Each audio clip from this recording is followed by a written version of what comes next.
पड़ेगा, वो भी स्कूल में। लेकिन साहब आप यहाँ कैसे? वो हम भी अपने बेटे का एडमिशन कराने आए थे। अच्छा, बाबा भी यहीं पढ़ेंगे? बहुत अच्छा हो गया साहब। अब मेरा बेटा आपके बेटे के साथ पढ़ेगा तो कितना कुछ सीखेगा वो। ये सब तो छोड़, पहले मुझे ये बता कि यहाँ तेरे बच्चे का एडमिशन कैसे हुआ? यहाँ की फीस तो बहुत ज्यादा है ना। साहब वो तो भलाओ प्रिंसिपल साहब का, उन्होंने मेरे बच्चे का रिपोर्ट कार्ड देखा और उनके पास एक रिजर्व सीट बची हुई थी, उन्होंने मेरे बच्चे को दे दी। कितना अच्छा हुआ ना साहब। हाँ ठीक है।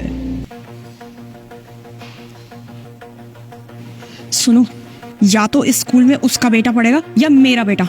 तुम ना कुछ भी करो, मुझे नहीं पता। चलो प्रिंसिपल से बात करते हैं चल के। सर, ये आपने स्कूल का क्या मजाक बनाया हुआ है? आप तो कहते हैं स्कूल सबसे अच्छा स्कूल है गुड़गांव का, और ये सैनिटरी स्कूल का ये क्लास बनाई है आपने स्कूल की?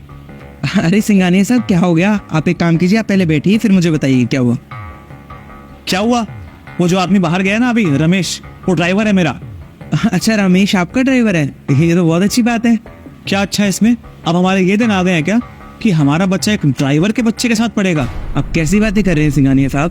पर सर आप तो ये बात कहा करते थे कि इस स्कूल में बहुत ऊंचे ऊंचे खानदान के और अच्छे खानदान के बच्चे पढ़ते हैं, लेकिन मैं क्या देख रही हूँ, उस ड्राइवर की औकात है कि उसका बच्चा हमारे बच्चे के साथ पढ़े।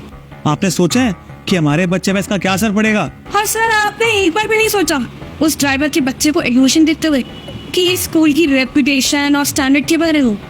सर अब हम डिसाइड कर लीजिए कि आप चाहते हैं आपके स्कूल में हम जैसे लोगों के बच्चे पढ़े या लो स्टैंडर्ड वाले लोगों के बच्चे। आप लोग एक मिनट रुकिए,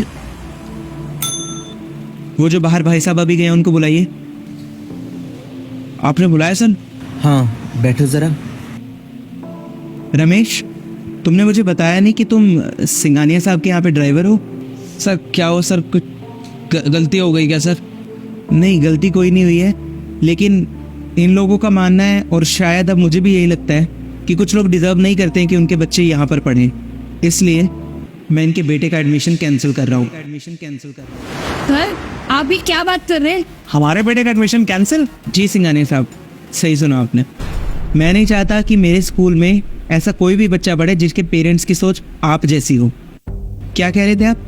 हैसियत? सिंघानिया साहब भूलिए मत, ये एक स्कूल है और स्कूल को ना मंदिर का दर्जा दिया गया है, और आप चाहते हैं कि यहाँ पे मैं भेदभाव करूँ? अरे शर्म कीजिए सिंघानिया साहब। और ये आप जैसे लोगों ने क्या लगा रखा है, अमीर गरीब अमीर गरीब। हमारे बच्चे यहाँ पढ़ेंगे, उनके बच्चे वहाँ पढ़ेंगे। विद्या पर सबका बराबर का हक होता है, और अगर सब लोगों की सोच आप जैसी होती ना तो आज किसी रेहड़ी वाले रिक्शा वाले के बच्चे IAS IPS ऑफिसर नहीं बनते। और आप जैसे लोग तो चाहते ही हैं कि गरीब हमेशा गरीब ही रहे और अमीर और अमीर होता रहे। एक बात बताऊं आपको, हमारा देश हमेशा पिछड़ता रहा है भेदभाव की वजह से। पहले ये भेदभाव जाति के आधार पर हुआ करता था, और आजकल आप जैसे लोग ये भेदभाव अमीरी और गरीबी के आधार पर करते हैं। अगर आप जैसी सोच सबकी होती ना तो आज शायद मैं भी आपके सामने नहीं बैठा होता।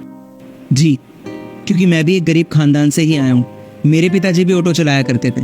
वो तो उनकी मेहनत थी कि उन्होंने मुझे अच्छे स्कूल में पढ़ाया लिखाया, और आज मैं इस काबिल बन पाया कि मैं एक स्कूल का प्रिंसिपल हूँ। अगर मेरे स्कूल के प्रिंसिपल भी आपकी तरह सोचते और मुझे एडमिशन नहीं देते तो शायद मैं भी आज ऑटो ही चला रहा होता। अरे नहीं सर, अगर ऐसी कोई बात है तो कोई बात नहीं, मैं अपने बच्चे को सरकारी स्कूल में पढ़ा लूंगा, आप बाबा को एडमिशन दे दीजिए। नहीं रमेश, तुम्हारा बेटा बहुत होनहार है और तुम्हारा बेटा इसी स्कूल में पढ़ेगा। और सिंघानिया साहब, आपको मैं एक बात कहना चाहूँगा, या तो आप अपनी सोच बदलिए या फिर आपको अपने बेटे का स्कूल बदलना पड़ेगा, क्योंकि मेरे स्कूल में सब लोगों के बच्चे एक साथ ही पढ़ेंगे। आप जा सकते हैं।